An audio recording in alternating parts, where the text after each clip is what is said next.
Hi, everybody. I'm Wendy Murdoch, and this is Webinars with Wendy. On Fridays, I typically do a webinar about surefoot, and I'm happy to take questions during this webinar, so please put those in the chat or the Q&A. I'll give you a little brief intro for anybody watching this webinar that's new to surefoot, and what we'll do is we'll look at some different examples of horses on pads and some of the interesting things that I notice when horses are standing on pads and some of the changes that we've seen afterward. So, I started doing surefoot in 2012 when I was working with a horse. I'd been working with that horse and rider for 3 years. Excuse me. And the horse, the rider changed the saddle the month in between my visits, and the horse was short in the right hind leg as a result of a twisted saddle. And so I was going to see her again the next day. That night I went home and I was talking to Dr. Joyce Harmon. If you haven't seen any of Joyce's webinars, they're really fantastic. I'm getting that weird shadowing. It's just my lights. I'll just adjust them a little bit here. So Joyce and I were talking, and she wanted to stand at her computer instead of sit, and she wanted to stand on something. So we were talking about different types of pads that she could stand on, and she told me they were doing this with dogs.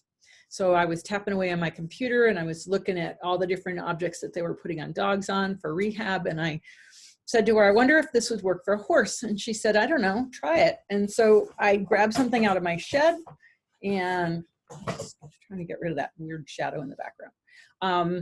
Hi, Rhonda. And I grabbed something out of my shed, and I drove to that barn, and I put the horse on a pad, and in 15 seconds, that horse totally changed. So that'll be 9 years ago coming May, so only a few months from now. And since that time, surefoot is now all around the world, and horses everywhere are being helped. And that's the most rewarding part about surefoot for me, is knowing that there's all these horses out there that are being helped and that are improving their balance, behavior, and movement. I think if there's the one thing that I take away from doing this for so many years is that we often attribute behavior problems as behavior problems. In other words, oh, this horse is being a brat. This horse is just, I'm not a good enough leader. This horse is being disrespectful. We have all these human labels that we put on horses to explain away the behaviors in a way that makes sense to us, but doesn't necessarily get to the root cause. And so through all of these webinars, and one of the reasons for all these webinars is to help me understand how surefoot's actually happening, how it really works. And if you've watched any of the previous webinars, a great one I suggest is the ones with Dr. Stephen Peters. He talks about the horse's brain. They have very little frontal lobe, so that they can't be out there in the paddock going, oh, next time my rider comes, I'm going to be really awful. You know, they don't think future projection. They don't, as far as we know, they can't imagine things like our cell phones, right? So we can make up fantasies, and we can actually turn those fantasies into reality. When you think about Star Trek as a kid, you know, they talked about communicators, and now we have them. But that requires a type of thinking that horses are not capable of. They simply don't have the brain matter. So when we label these horses in ways that don't fit the way their brain functions, we pigeonhole them into behaviors and into situations that aren't necessarily really getting to the cause. And so having used surefoot for so many years with horses and seeing behaviors change in seconds, literally seconds, I've really had to rethink how we talk about horses' behaviors. And I think for me, the best way to think about it is when I have a horse with a behavior problem, most likely I either have a pain factor, a confusion factor, or most importantly, a balance issue. So you've got this horse, you know, say 1,000-pound horse, it's in gravity, it's got a 40-pound head at the end of a 3-foot lever arm, which is the neck, with the center of balance at the 13th to 14th rib, and the counterweight at the pelvis, which is, when you think about the distance from the head to the pelvis, we're looking at least 8 feet in a lot of these horses, right? You got a 3-foot neck, 5-foot body, you're looking at least 8 feet. And that horse is concerned with his environment and feeling safe. And so he's going to move that 40-pound head around to scan his environment and to check, am I safe? Well, if you take a 40-pound weight and you swing it around at the end of a 3-foot lever arm, the effect that has where we meet the earth is huge. In other words, you swing that head and it can shift that whole body. And as it shifts that body, that horse is going to have to move to catch his balance. So now we think about horses that are anxious and nervous. What are they doing? They're going to be looking around. As they move that head, it's going to be throwing them off balance. As they get off balance, they're going to move. As they move, we decide they're disrespectful. Then we chase them backwards, right? And we scare them. But we haven't looked at, why did that horse lose his balance? Why, when that horse turned his head, did he fall over the right shoulder? When he moved his head and leaned through the shoulder, of course he's going to have to put his foot out to catch him. You would do it too. So if I took you to the edge of a cliff and I leaned you over, you're going to put out your arms and your legs to try and make yourself safe and to try to keep from falling. And that's exactly what horses do. They're going to move their head and unconsciously move their foot to catch up with their head so that they don't fall. And then they're going to be moving, and we're going to be mad at them for moving. And we're going to tell them they should stand at the mounting block, or they should stand in the cross ties, or they should stand in the trailer or at the trailer. But all they're trying to do is check about their environment, make sure they feel safe, and then have the ability to keep organized in that movement. And then, of course, we put saddles on them and riders on them. So it's amazing that we can do what we do with horses. And when you shift your focus to looking at behavior as a balance problem, now we want to start looking at, well, how is their balance? How are they standing? Are they in a good organization? When they move their head, does that affect their sternum? Is their sternum shifting? And if you have not watched the webinar with Sharon May Davis, whom I had on last night, it is a must-view webinar, because she is describing anatomical malformations in the lower cervicals and upper ribs that can be the root of a lot of horses' problems. So, you know, that horse, if he's got a malformation in C6, C7, first and second rib, he's not able to organize and stand the way a horse with a normally formed vertebrae will, because muscle attachments, and she showed nerves running through these muscles and how that can impinge the nerves, and you'll see it in the placement of their feet, you'll see it in their movement. So I'm not going to talk about horses that have this anomaly, first of all, because I am not capable of diagnosing it. But second of all, go watch that webinar. It is profound. And if any of you are having a horse that has suddenly gotten very difficult, or, you know, you're finding that you're really struggling in your training, or that horse really can't carry his neck properly, go watch that video. It's really, really powerful. And Rhonda watched it and she said it was shocking to recognize, you know, so often we attribute it. And there was the one example she had of a racehorse that was lugging, and then the rider fell off because of the way the horse went down, and it actually broke its leg. And she dug up that skeleton because they wanted a skeleton at this racetrack, and she found this malformation, and it explained all of the behavior. So let's see, I think it was the most important webinar I've had this year. Thanks, Sam. Yeah, I mean, it's really powerful, because we so often just get after these horses and tell them to quit it, or just chase them, or, you know, train them harder, or put devices on them, or different bits. And the other webinars to watch are the ones with Equisoma. Pam Eckelberger, just this past month, she exhumed several skeletons and found these malformations. And so she also has evidence of tracking a horse's behavior, owner finally putting it down because everybody said this horse was incredibly dangerous, and then seeing that the skeleton was, in that case, I think it was like basically dissolved, like in a very short time. It should have had a skeleton to dig up, and it wasn't there. So there was definitely a deficiency in the bones. So, you know, we need to really think about these things when we have behavior problems, and not just tell the horse to quit it. And at the same time, with surefoot, we can address a lot of balance problems, because, you know, when you think about it, I always think about, if we look at the average person, they're not an incredible athlete, but they can always be the best they can be. And to do that, we need to make sure that we use our body very efficiently, that we're grounded, that we move from our center. And all of these things we need in our horses. And not all our horses are the exceptional athletes. They're not all the Michael Jordans of the world. They're the horses that we love. And so we want to help them be the best horse they can be.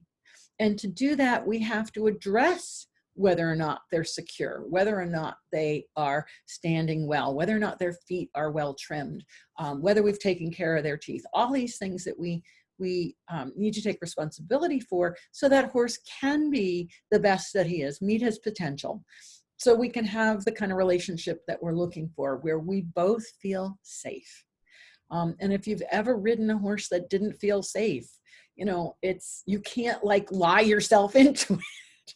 You know it's not safe. And that was with Sharon May Davis last night, that racehorse. The jockey knew that horse was a problem. He sensed it, but they still raced that horse. So, you know, knowledge is power. And the big takeaway that I got from Sharon May Davis's webinar was, if you are going to buy a horse, make sure you have an x-ray done of the base of the neck, C6, to look for any possible malformation before you spend a lot of money. And I think that was a really powerful take home, because you can't solve that kind of problem with a surefoot pad. You know, you can maybe make the horse feel better for a little while, but you've got to look and address the underlying issues. Okay, that said, does anybody have any questions specifically about surefoot that you want me to address in this webinar? And just put that in the chat, put that in the Q&A, and I'm more than happy to answer your questions. Let's see, would I check CC? Yes, that was Sharon May Davis's take home, is that if you're gonna, in your pre-purchase exam, and if you watch her webinar, there's another vet that she references that has developed the way in which to x-ray that neck, where the angle that you have to shoot the x-ray. And so, yeah, that was the take home, is if you're going to buy a horse, take a picture. And I actually had a client that it was a warm blood, and they wound up doing the basket surgery on the base of the neck, and it failed, and the horse had to be put down after huge expense. I don't know if he had a malformation. That was many years ago, but that has never I've never forgotten that. So, yeah, just watch that video if you're going to buy a horse. And, you know, a little bit of cost ahead of time can save you a lot of heartache later. And I think that's really the vet that, I think it's Dr. G, that Sharon May Davis references at the end, that set up the x-ray system. She had a horse with the malformation, had to put it down. And we're talking, you know, 5-6-year-old horses. We're not talking older horses. So that said, surefoot. So in May 2012, I put the first horse on a pad, and now we have horses all around the world that are benefiting from surefoot. What surefoot's I think that the one place where surefoot is unique, if you will. I mean, it's great to use this in combination with other therapies. It's really awesome for relaxation. It's really great, you know, if you have a horse that's laid up, to keep the small little muscles moving. But the one place that I don't see anybody else kind of fill the hole is under saddle. So obviously you would want to start with a horse with the rider off, but horses have habits to their tack and to their environment, arenas, and to different riders, and just the sheer act of going into an arena. And with surefoot, we can use it to really help change those behaviors that are based on poor balance, anxiety, you know, whether a horse has had a really bad experience in the past, or a horse I just worked with a couple weeks ago, super lovely horse, Irish sport horse, brought over here to be an event horse, wound up with a tendon injury, 2 years later in rehab, finally rehabbed. Now he's going to be a dressage horse. And as soon as I watched him move, he was short in that leg. Now he's totally clear. He's under saddle. He can walk to a canter. You know, he's gotten all the clearances from the vets, and he's been in work. But it's obvious that he still retained a habit of moving different with that right front leg. And in a 40-minute session of surefoot, actually it didn't even take 40 minutes to see a change. We probably saw a change in the first 5. We saw a change in the pattern of movement of that leg to a more symmetrical, balanced movement. And the rider, more importantly, felt that change and was like, wow, his back is moving differently, right? And all we did was put this horse on surefoot pads, let him walk off, come back, rinse, repeat. So this is a place, obviously, if you're gonna work under saddle, you need an assistant. You need somebody who can put the pads underneath the horse's feet. And so that's always a little tricky, you know, so often we're riding alone, but this is a great time to have a buddy, because it is one of the most powerful places where we can make a difference. So, and by the way, you can also do this with driving horses. So I'll just show you a little video of when I worked with a driving horse. Now, what you have to realize is that when I started, we took the horse out of harness. So he was not hooked to the cart when we started with him. And this was a very experienced driving horse. The woman got him as a schoolmaster. And I noticed that he wasn't standing squarely underneath his shoulders, his feet under his shoulders. But after we worked with him out of the cart, we hooked him back up again. And then we stand him on surefoot pads, and then she'd drive him. And let's see if I can, that's just a picture of his feet on the pads. Yeah, so here he is out of the cart, and that's where we started. And then I put him on pads, and then once I saw how he was gonna respond, then we put him back into harness. And let's see, I think I have other video. The driver stayed near his head, was not in the cart when we first started. And you can still see the same pattern of things that we see with horses under saddle. So driving, under saddle, in the activity. And let me just play this back for you, because this is an old video. I have to remember a little bit about the story about this horse. But what you'll notice is right here, you can see how much he has moved his head over his left front, right? And then when he looks, he shifts into his right front when he turns his head. So this is actually one of the things I'm talking about. When we think about the weight of the horse's head, and I'll just take this and move it slowly, we can see right here, he's got his head on an angle, and it's organized over this left front leg. And now as we take it forward, here he's turning his head to the right, and you can see how he's put more weight over the left front. And then as we see, he takes his head, and he's got it vertical, but look at how his head lines up with that left front leg. So here his sternal line is, here's his head, here's this left front. And then as I take it forward and you watch, and did you see that movement? Watch the movement right here in his shoulder, in his right shoulder. You can see how the muscles shift, and now he starts to load that right shoulder as he's going to take his head to the left. And so now we can see that he's brought his weight over the right front. So this is what I'm talking about, you know, in a very subtle way. This is a horse that's not stepping off the pads, but you can see just how much effect there is in moving that head. And then you think about what we do with the horse's head. We attach things to it, we pull them around by their head, and then we wonder why, you know, a horse might feel unsafe or anxious.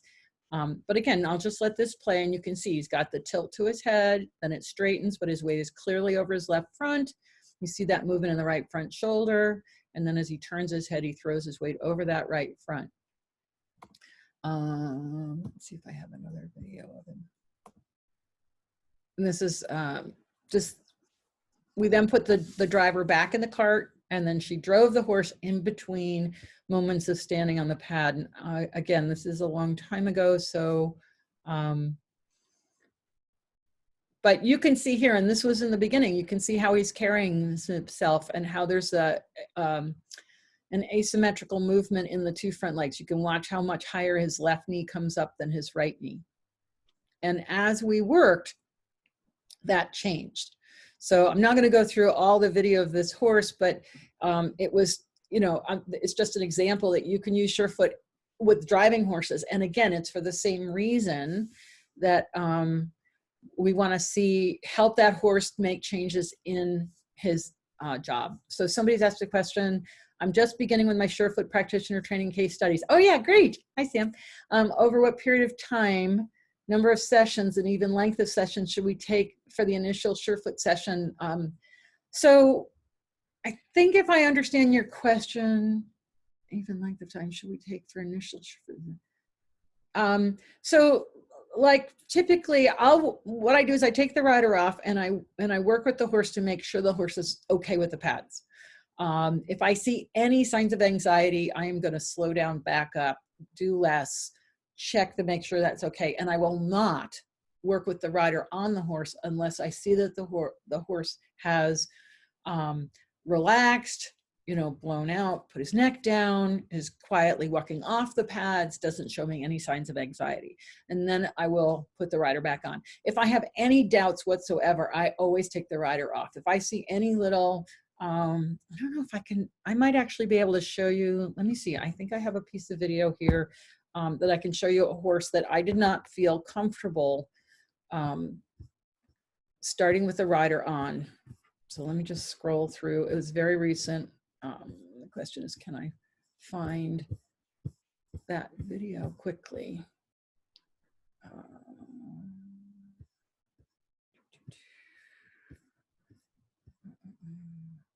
me just see if this is it.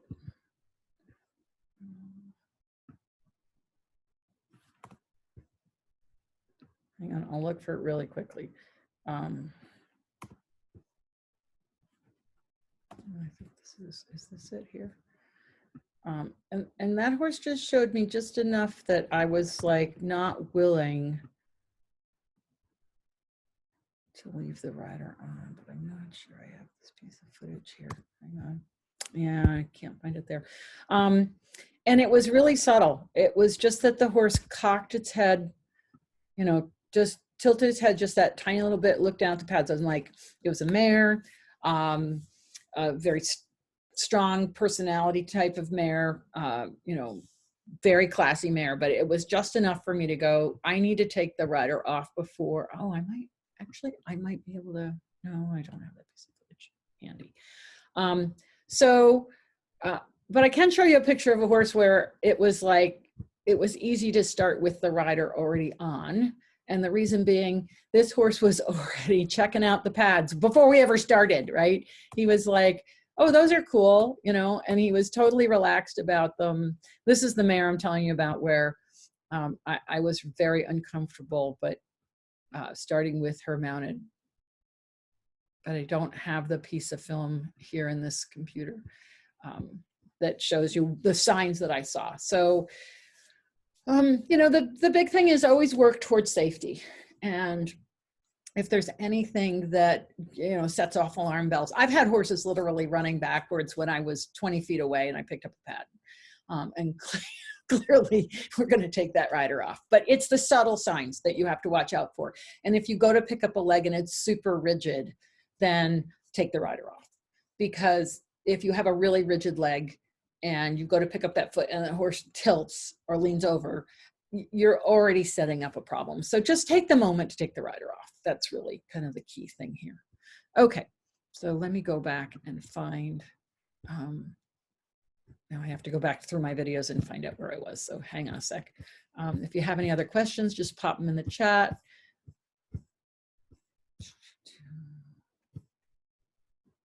And what am I looking for? I know who I'm looking for. The question is, where is it? Sorry, I got a little lost. The problem is I have too much video in my computer. And so when I kind of get off track, it's hard for me to get back on. But be that as it may, I had this other stuff I wanted to show you. So I will jump over there. One of the things that it's really important and is what to look for when we have horses on surefoot pads. So, so if you're, this horse is obviously not under saddle, but there's so many little subtle signs to pay attention to that are clues and indicators that something's going on with the horses. And so what I want to do is show you this piece of footage, and I've broken it down and put it into slow motion so that we can focus on some of the subtler things that are happening in horses. Because a lot of times, you know, you notice the big things, but there's a lot of small observations that you can make. And this is where video is so helpful. And right now I'm building a library of video clips for the online learning system that we've talked about. I'm still in the process of building that, so please bear with me. But this is one of the clips that we're going to put in there because, you know, when you watch this horse, you see a lot of different things happening. A lot of the typical things, the lowering of the neck, the eye blinking, the swaying. But what I've done here is kind of break it down into some smaller pieces and focus. So to help you focus your eye, to help you start to recognize just how many subtle things are going on that you don't necessarily see at the moment that you're watching the horse. Because there's, you know, you may have someone you're talking to, there may be some distractions, you might be trying to video it. So what I've done here is just, and I'm just going to stop it there for a second, is this is some of the first things that we see in this video. We see mouth movement. Okay, so I'm just going to take that back and just watch, and you see that mouth movement and you see movement in the jaw. Okay, head tosses, nose flips, right? Deep eye blinks, little bit of sway, turning the head a little bit, the little tiny head wiggle. And I'm just going to take that back because this is really common, this little tilting of the head. Okay, here he's actually quite still, not completely still. There is a little bit of lateral sway. Here's something that a lot of people might miss is look at the activation of the muscles in the stifle. And let me just take that back and show that one again. So watch here, and you can see how much muscle activation we have around that stifle. So when people say, well, will this help strengthen stifles? I can see where it absolutely could. Neck lowering, again, lower neck, the deep eye blinks, the little tiny movement in the neck there, the little twist of the head, right? The little tail swish there, the shift of weight in the shoulders, going to the right shoulder, offloading the left. The muscles just in the, just above the elbow. Okay, again, the ear flick, he's heard his friend, and his friend's gonna come across in the scene behind. So now he turns his head, so let me stop that for a second. And you can just watch in this particular case, when he turns his head, here's his sternal line. So it's quite straight, right? And it's hard from this angle to tell if he's totally equally weighted on the two front feet, but looks pretty close. And as he moves his head, oops, I'm doing a bad job here. Let's see if I can get that to work better. Okay, there's his ear flick. We know his buddy's coming. He turns his head, lifts his neck, shifts his weight over to his right front. Okay. Shifts more, but we can see that the sternal line has stayed really, really straight. So why do I look at the sternal line? It gives me a really good indication of what the orientation of the rib cage is. So if I see a sternal line that's really tilted, I start to think, wow, did he rotate that entire rib cage? If it stays quite vertical, as we see here, then what we saw was more of a lateral shift of weight as opposed to a rotation in the rib cage. So I'll just take that back for a second and play that for you again. So you can watch the sternal line, it stays quite straight. He shifts the weight over, and we can see the change in the ribs right here as well. But he's not necessarily rotating his rib cage. So we see a bit of side bend, right? And then as he comes back, again, we notice the sternal line is quite straight. As he lifts his head, you can see that the pec muscles have changed angle. So as he lifted his head and looked right, now we can see this angled line, right? So we can assume that we've got some more weight coming down here on the left front. Okay, turns his head a little more. Now we can start to see that this real distinct line of the pecs. But again, this sternal line is actually fairly straight, like almost totally straight. So there's a weight shift as opposed to a rotation, right? He comes back. We still see that that pec line is angled. His head's still to the right. Little deep eye blink, ears uneven. So you notice the ears there, that he's back listening with one, right? There's our deep eye blinks, little head tilt. Another eye blink brings his head back a little bit. So now we're just gonna watch it again in real time. And that I did zoom in on that camera angle when I was shooting it. But now you can see all these little things that we saw in slow motion that you might not have picked up on, especially there's the stifle, little contraction in the stifle muscles, right? The neck down, right? The eye blinks, those are the obvious ones. And so it's really a good idea to start looking for the little more subtle ones, that little head twitch, the tail twitch, right? The sway over. You'll see a little activation of the muscle in the left elbow area, right? And then he came back. And when he did that, you could see it was kind of like a contraction, and oh, like I'm losing my balance, right? Checks out his friend, turns his head. So here, you know, when you think about how much he moved his head, but did not move his feet, that gives you a really good indication of his organization. In other words, he's well organized to move the 40-pound head at the end of a 3-foot lever arm to turn and look at his friend, and he didn't have to move his feet, and he's standing quite square. So, you know, this is a horse that is fairly well organized, and he loves surefoot pads. He's sort of like my superstar of demonstrating surefoot in a round pen, and I can stack him. He won't move. He won't go anywhere. He'll just hang out there. But the organization that it takes to move that 40-pound head that far around and not have to move a foot to step off to catch himself. And yes, we can see they're shifting in the pecs, they're shifting those little muscle contractions and that sort of thing. Whereas there's a lot of other horses that even when you go to pick up a foot to, let's say you have a front foot on a pad and you go to pick up the hind foot, they have to move the front foot. They're not organized well enough to be able to stand on a surefoot pad with a front foot and lift the hind foot, in other words, redistributing the weight over the other 3 legs. They need to move their front foot off the pad to counter the lifting of a hind leg. And I'm not sure if I have a video handy of that, because typically when I'm working with horses like that, I'm not able to video. This is where I need somebody to follow me around and take video, but of course during COVID, that's not entirely possible. This might be an example. Let me just check this little piece of film here and see if this is what I'm talking about. No, this is an entirely different organization, which is actually, but I'll show you this. It's kind of quite interesting.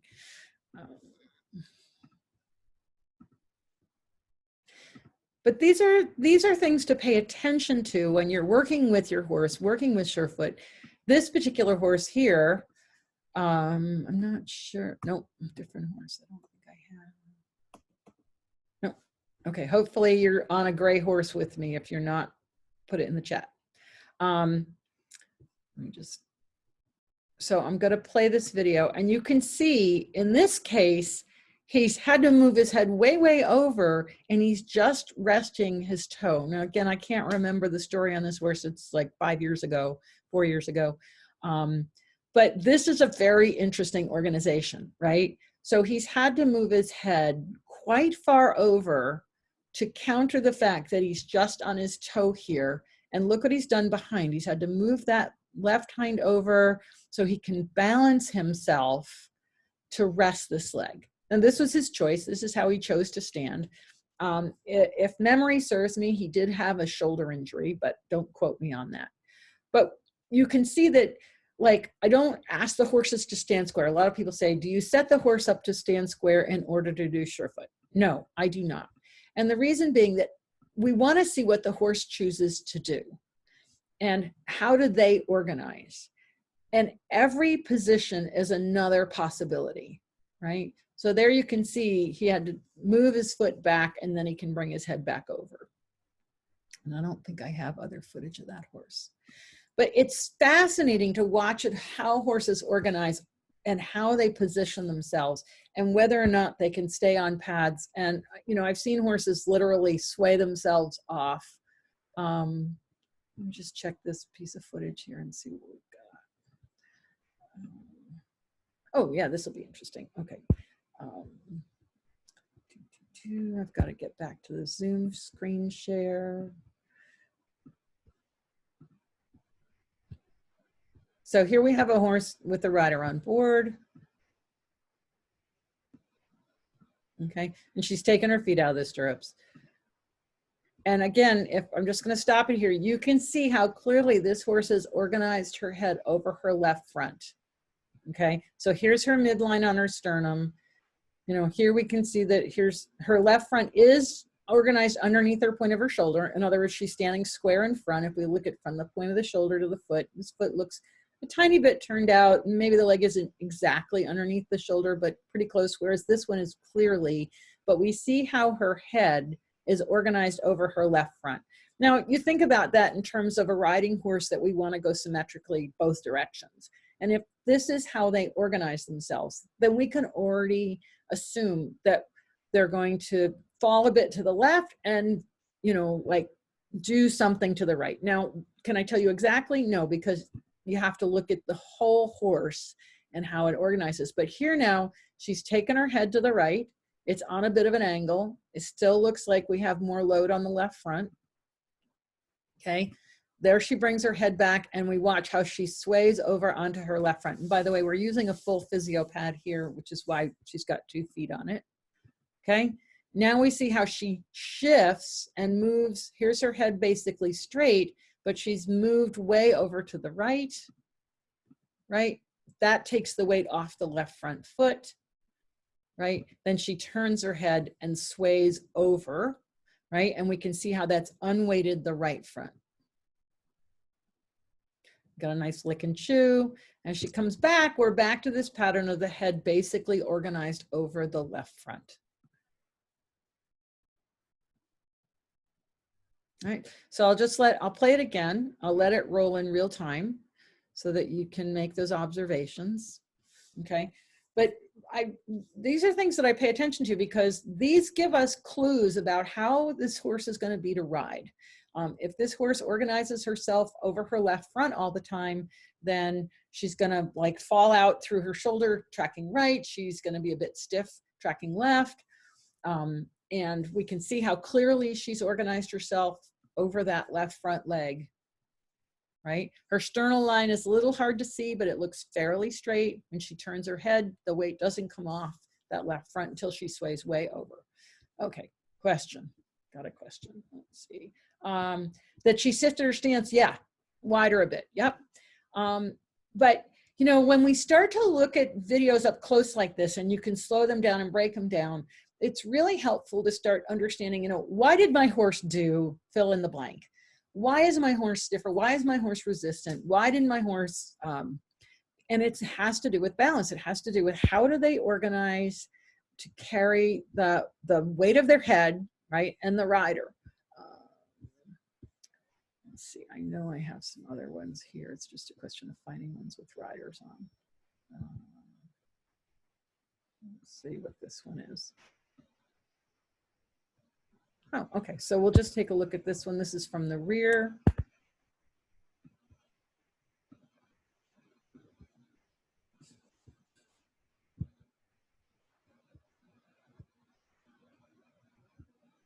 Let's turn the sound off. So in this instance, I'm using a firm pad underneath the left hind and a medium pad under the right hind. I'll let it play first. Sorry about the videography being a little unsteady.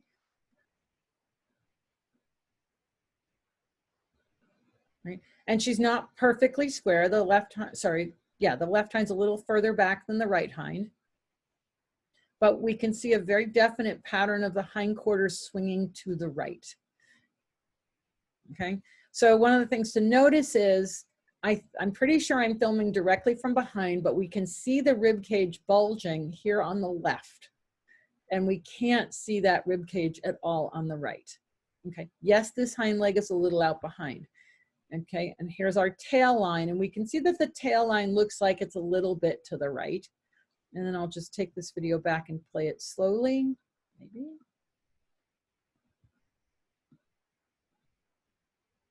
That's the videographer getting organized, right? So right here, watch how the barrel shifts right, and the haunches then start to go more right, and then it comes back.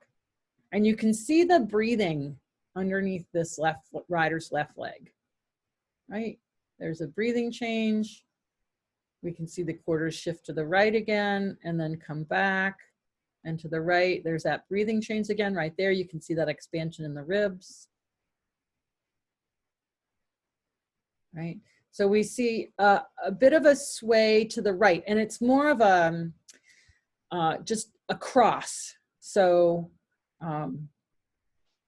left to right as opposed to a rotation. Okay, and now I'll just let it play in real time. And you can watch the haunches go to the right, the breathing changes, right? The ribs clearly to the left, haunch to the right, and comes back again. Okay. Question. So when I'm working with surefoot, I am not coaching the rider on purpose. The reason being that the rider, well, what I basically tell them to do is to sit as quietly as possible. Because right at that moment, the rider is simply a weight. They're not an action. They're just a weight. And so the horse is bearing weight. And then how does that horse organize under that weight? If I started to tell riders to do things, the horses would become distracted. So I want the horses to really feel themselves and to think about themselves. And I really want the riders to feel the horses.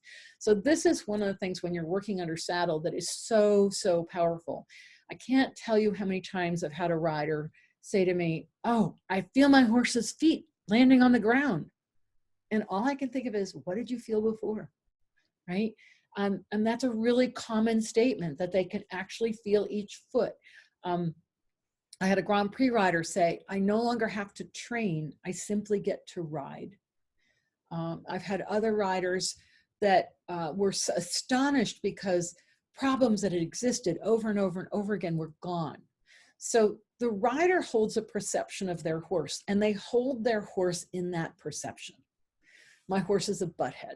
My horse is stiff. My horse won't pick up his lead. All of these stories that we create around our horses because we have this big frontal lobe and we can make up these stories. And that traps the horse in that story. It doesn't allow for change because we put them right back into that story. That's the expectation. That's what we're anticipating. That's what we recall. And so we put that on that horse, whether or not it's true. And when the rider is simply sitting on the horse, and it's not easy because sometimes these horses, and I'll show you another video, where the rib cage is really rocking and rolling around, and it's really hard to sit quietly. And sometimes the horse will really drop the rib cage over way to one side. And again, as the rider feels like they're falling off. And it's like, I just tell them to just sit there as quietly as possible, even though it feels super awkward, because the horse has put them into that position. The horse has moved its body in a way that has rotated that rib cage. And the horse is going to feel that weight, but I don't want any influence. I want the horse to just recognize this is a weight, it's over here now. What do I have to do to organize it to be somewhere else? So let me just find this piece of video that I'm talking about, and then I'll share it with you guys. Oh, that was the horse I was looking for. Hang on. Let me just look at this one first. Yeah, okay, so this is actually a good example of what I'm talking about in terms of the rider just sitting quietly.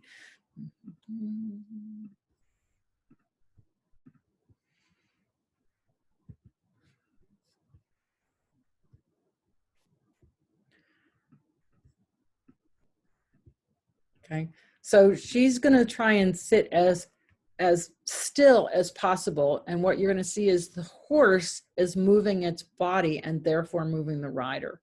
And the horses experiment. They check things out. They try different ideas. And this is just a very subtle, very slow shifting with this particular horse, right? And then we see what he has to do just to pick up that one foot. And then look at how he's changed the organization of his head to be over his left front when he picked up that right front. So I'll just back this up, play it really slowly. Here, the head's actually quite straight. Nice blaze really helps us. You know, we can see that here's the point of the shoulder. This leg is a little bit medial to the point of the shoulder. In fact, both, and you can see that the feet are a little bit toed out because ideally these legs would be a little bit more square. And what we're on a pair of soft pads underneath the back feet.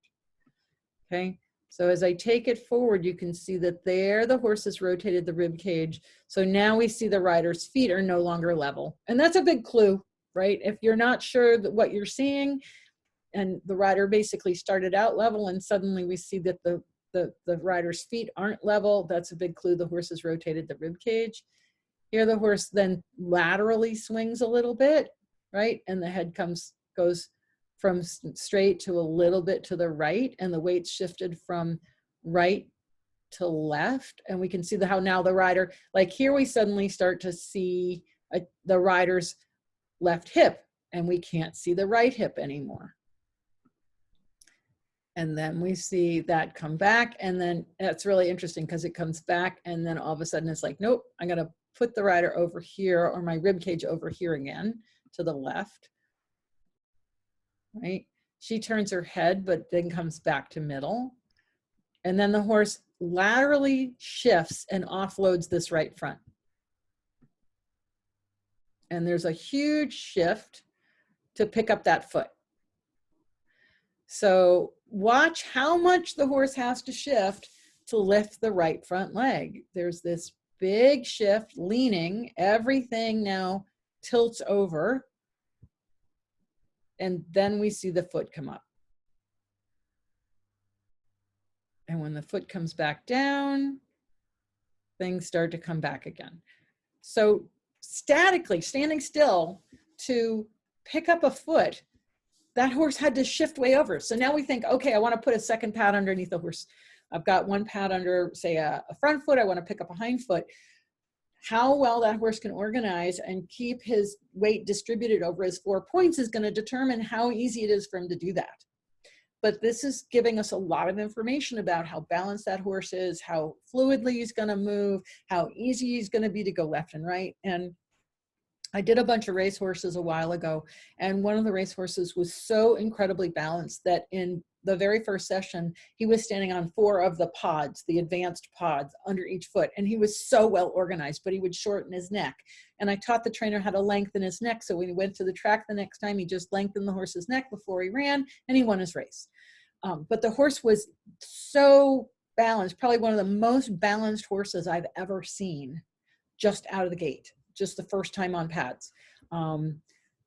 And when we look at horses and see how much they have to organize to pick up a foot for us, then you can think about how surefoot can be so helpful with the farrier, and all the places where we ask those horses to be balanced. We ask those horses that, you know, to be equal, to not fall, to not shift. I'll just show you this video. This was a horse that struggled with one canter lead. Come on, there we go. Let's see. This is just the very beginning of working with this horse. And you can see here that she's pulled this leg quite back. So here's her right front, and her left front leg is pulled well back. When I went to put her on the pad, she would have been more square, and she took the leg back. And here she is. She couldn't pick up her left lead, if I recall correctly. And we can see, look at how the sternum is vertical, but we've got our pec line, and this leg is way far back, right? And she's thrown the rider over a bit, and she turns her head. She's totally loaded down on this right front. So maybe it was the right lead. I can't remember. She couldn't pick up one lead at all. But lovely little Morgan horse, right? What wasn't being difficult, just wasn't able to use her body efficiently. Here she is now. We've moved to firm pads. And again, we can see that she basically is organized over this right front leg. She's got it underneath the point of her shoulder. Now her left front is forward. Just make sure the sound's dropped off. And what you'll see as you work with the pads is that I would have the horse stand on the pads and go for a walk, come back, stand on pads. And standing on the pads is anywhere from, 10 seconds. If they walk off, it's less than that, to maybe 30 seconds. If I'm adding more pads, might be a little bit longer just because it takes me some time. But we can see now she's much more even in the pec muscles, sternal line's quite straight, looks at something, shifts way over the right front. This leg's a little bit turned out, right? But it's now forward.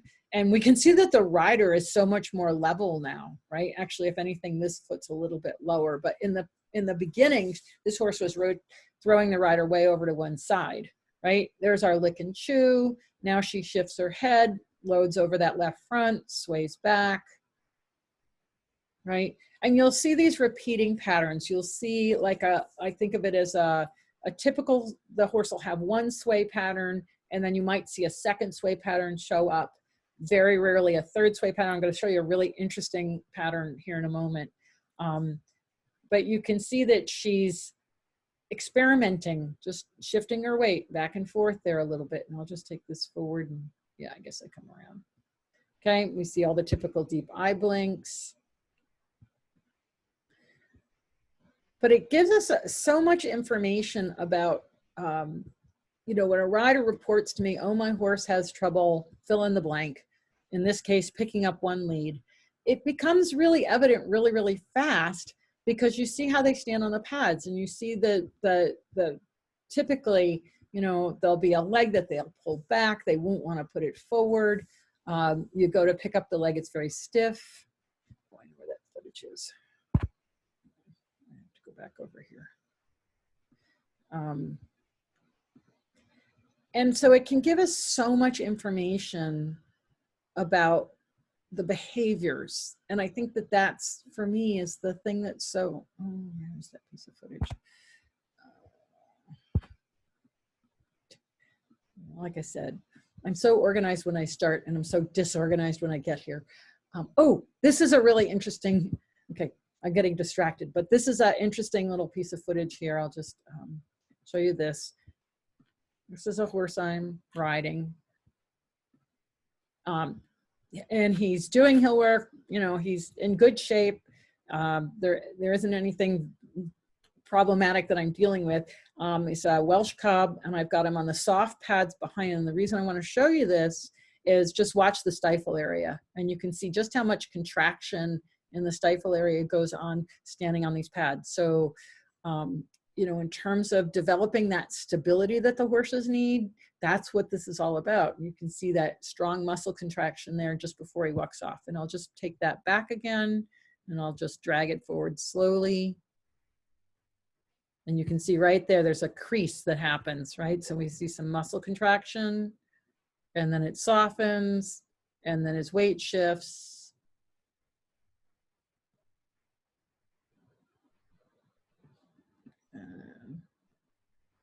Here I've zoomed in a little bit, and you can see right here, there's a really strong contraction just above the stifle. Yeah.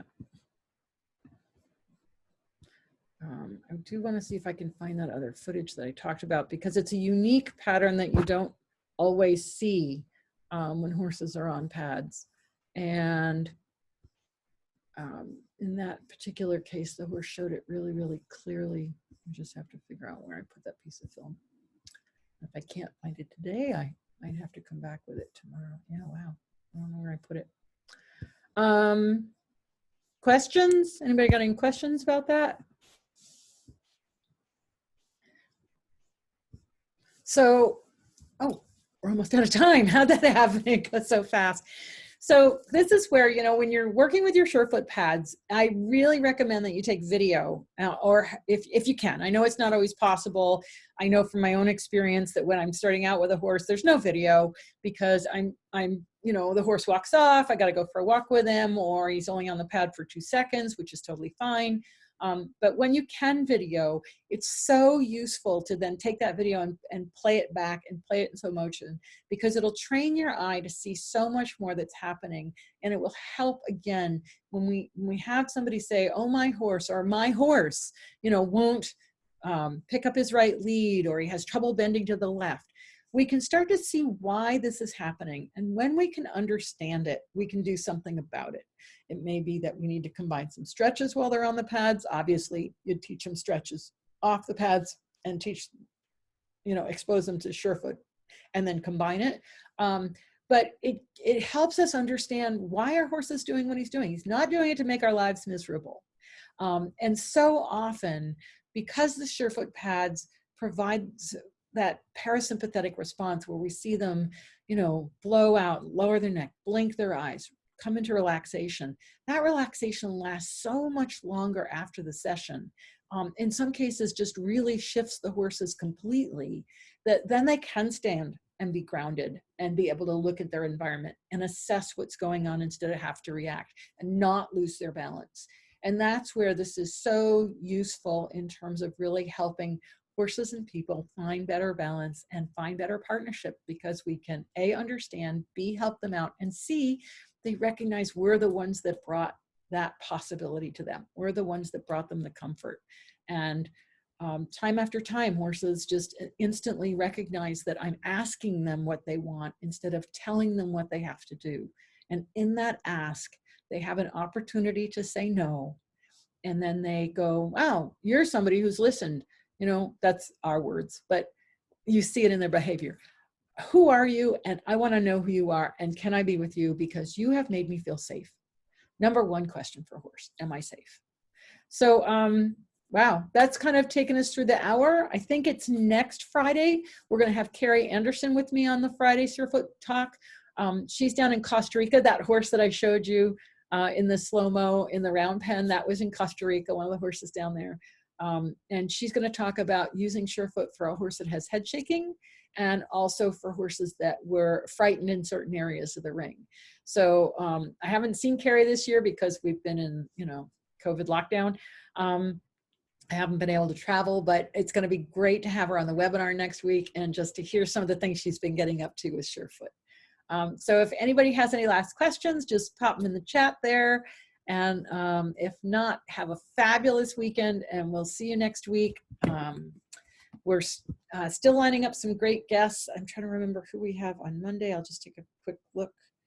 I think our webinar is, we have Shelley Whitehouse on Tuesday. We're going to talk a little bit about Surefoot, not Surefoot, but horses with business. Like, how can we use that as a model for planning our businesses better? So we'll see you next week. Have a great weekend, and thanks a lot for joining me. Bye.